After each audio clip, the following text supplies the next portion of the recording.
Hi, I'm Stephanie Fosh. I'm the Managing Director of Pure Human Resources, and today I'm going to talk about managing performance.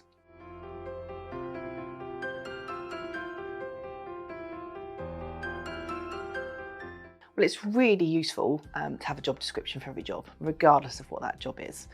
So how else do you know what that person's meant to be doing on a basis? We always say as a company, you can manage your employees if you've got an up-to-date job description, a contract of employment, and rules and procedures, so your staff handbook. So always revisit your job description and make sure that actually what the person's doing in practice reflects the job description. If it doesn't, update it accordingly. Likewise, you can benchmark against peers. So if you've got lots of people doing the same job, then obviously you'd expect there to be similar standards across those individuals and see how they're doing. Sitting down and reviewing people on a regular basis is really important. That doesn't mean you have to go as far as having a really big annual performance appraisal and filling out a really big form. A good quality, regular conversation is really important. So that could be touching in on a monthly or quarterly basis, but just giving feedback and listening to the feedback from the individuals around as well, what they find really useful about their job and some of the things they might struggle with or need some support with. Well, there's lots of reasons why somebody might be underperforming, and obviously it varies between that's somebody new who comes in and underperforms straight away, or it could be somebody that was performing and then they stop performing. So lots of reasons to look for. So it could be really you haven't given a proper onboarding induction process, so somebody's not got used to how we do things around here and they need a bit of support. It could be that you've had some changes in systems, people, procedures, and therefore you actually need to do some more training and support that person. It's really important that you keep your side of the bargain as an employer and that you demonstrate and commit to doing what you need to do. It could be actually that something's going on with the individual, their circumstances have changed. We've all got private lives, we're a little bit like human icebergs where you can only see the surface of what's going on. And people may have money problems, relationship issues, problems at home, all sorts of things. And as much as we'd like to detach ourselves at work and bring a kind of a work self in, that can obviously percolate through into somebody's demeanour and their work ethic. So that's always a bit of a challenge. So, it can be all sorts of reasons. One of the classic signs that somebody has a problem at home, for me, one of the first warning signs is somebody starts coming in late on a regular basis when they've previously been in. So just little things to look for in terms of maybe change of appearance, change in what their normal working practice would be. Well, the really important thing is if you need to manage poor performance is that you actually do talk to people. I don't know whether it's just reflective of the fact that we're human beings or the culture that we live in, but probably the vast majority of queries we get from clients is around how to do this and how to avoid doing it because they don't want to do it. We struggle with the conflict of it. If you start off natural, talking to the person on a regular basis, that actually helps. Try and talk to them about things as soon as they happen. I don't mean kind of hauling somebody in, but just sitting down and asking them if there's anything wrong, and then maybe highlight to them why you think there's something wrong, i.e. there's a shortfall in performance or they've done something wrong. But ask some questions rather than being accusatory. But for us, the important bit is that you do actually talk to people quickly, regularly, supportively, but actually do have those conversations. You'd be surprised at how many times companies let performance issues grow and fester into something much bigger than they need to be just because they've avoided having those initial conversations that could have nipped things in the bud. Well, if you got to the stage where you've actually got some underperformance and you need to start formally managing it, there are lots of processes and support mechanisms to deal with. So it's really important that you've had a conversation with somebody and you've highlighted what those performance issues are going to be. And that's really useful if you've got a job description to say, this is what your job description says, these are the things you're doing, these are the things you aren't doing, and also if your peers are doing it, and these are the things I need you to be doing.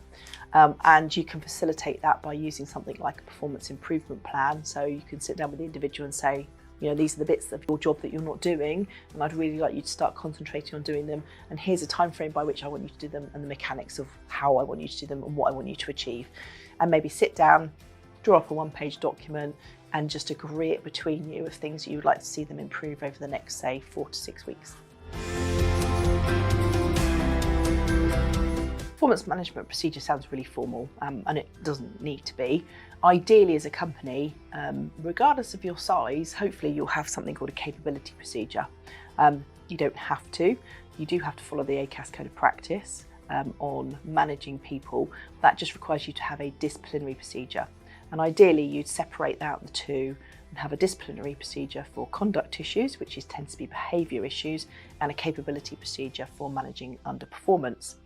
But what that policy does is it sets out a statement to your employees that says we will manage shortfalls in performance, and this is what we're going to do, so that you've got an expectation of how we're going to manage that shortfall in performance. But the idea is that you actually want to correct behaviour and get the person back on the straight and narrow and performing in an effective way, and that they're happy in the workplace to do that. Performance improvement plans, or PIPs, can just be a really simple tool to get a person back on track if you've got a shortfall in performance. A basic simple template, 1 page, and ideally sit down with the individual, have a look at the job description and identify the bits of the job they're not either doing properly or they're just not doing. And then pick maybe 3 of those things, populate the table, so just identify what the shortfall in performance is, maybe highlight what they're doing at the moment, whether it's part of that process or not at all, or something wrong, and then identify what you expect as that standard, and then identify if there's any training or support needed, and then actually put a kind of plan with a deadline as to when you want to see an improvement. So if you concentrate on maybe 3 aspects of performance improvement that needs to occur, and maybe set some deadlines over the next 3, 4, 5, 6 weeks with a plan, so somebody's got it in writing, they can refer to it on a regular basis. What I wouldn't do is I wouldn't then leave it in a drawer. If you've got somebody on a performance improvement plan with maybe 4 weeks to achieve that improvement, what I would do is I'd check in with them every week just to make sure they're on track, so they're not leaving it to the last minute to suddenly try and make those improvements that you actually need. Well, if there is no improvement, then obviously you're going to get frustrated because you've got a shortfall in performance. So what you need to do is then start following what we would call a capability procedure. So capability procedure is really just to give you a process by which to formalise performance improvement and take action, and ultimately dismiss the person if they don't achieve the required standard. It's really important with a capability procedure that you ensure that you follow the ACAS Code of Practice. So the ACAS Code of Practice has been published, and it is a procedure that you need to follow for any disciplinary matters or any capability matters, and it provides that you need to invite the person to a hearing, the mechanics of that, so you should put it in writing, you should give the person the right to be accompanied, you need to give them notice of any meetings that they're going to have, and it should also define what kind of outcome they're going to get, so whether they're going to get a warning or some sort of mark to confirm what they're going to do. But it's really important that you carry on with any performance improvement plan throughout that process. But essentially, if somebody isn't performing and you go through this process, you'd obviously invite them to a meeting, have that meeting, issue them a sanction, continue with the performance improvement plan. If there's no improvement, you'd move to the next level and then the next level. And ultimately, if you don't see an improvement over a reasonable time period, then you may well be dismissing them from your employment. The difference is obviously during that time period, if you're not seeing any improvements or you're seeing limited improvements, and you're talking and communicating to the person on a regular basis, because that's really fundamentally important, the employee may just decide that that's not the job, or you're not the employee or employer, for them, and actually decide to resign and leave your employment. And that usually tends to be what happens during these types of processes. So legally, in law, there are currently 5 fair reasons for dismissal. The main 2 that most companies will come across will be conduct and capability of those 5. Legally, you just need to follow the ACAS Code of Practice, regardless of whether it's conduct or capability. But actually, as an employer, it's easier for you if you have a disciplinary procedure to deal with conduct issues and you have a capability procedure to deal with performance management. So fundamentally, you just need the one, but actually the mechanics make it easier to have 2. So if you haven't got that within your kind of staff handbook, that's one thing I'd go away and do as an action.